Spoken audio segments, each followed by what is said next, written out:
So the state of Washington has implemented something called the Covenant Homeownership Program, which seeks to redress the past systemic racist policies of housing that has taken place in the country and that state prior to 1968.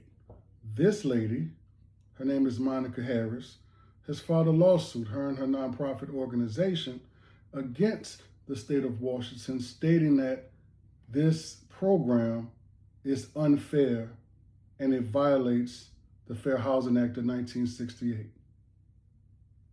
Let's get into it. In the landmark 1917 case, Buchanan v. Worley, the United States Supreme Court will rule that racial zoning practices was unconstitutional.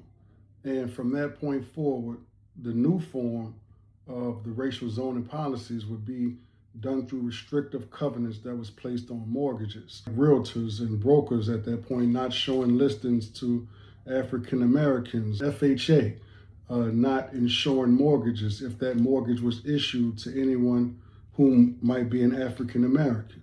And in 1968, the Fair Housing Act, which was passed by Congress, would codify the unlawfulness of restrictive covenants and basically any racist housing policies that would prejudice against anyone based on race. The truth of the matter is, at that point, a lot of damage had already been done in that gap between 1917 and 1968. In an effort to offer some form of reparations for the racially discriminatory practices that had taken place in this country, as well as in the state of Washington, the state of Washington would come up with a program called the Covenant Home Ownership Program that would allow applicants to receive, if successful, a 0% interest loan up to the amount of $150,000 to be used as the down payment on a home.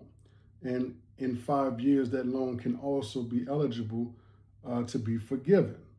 Now, in order to qualify for this loan, your ancestor had to be a resident of the state of Washington prior to the 1968 passing of the Fair Housing Act. Basically, they had to be of the class of persons who were discriminated against by racial discriminatory housing practices. And if you can prove that, then that makes you an eligible applicant. In a recent New York Times article, they would hone in on one of the recipients. Her name is Tierra Cato, and she would be a first-time home buyer who would receive this interest-free loan to help her to acquire her first home in the state of Washington. Now, within simply months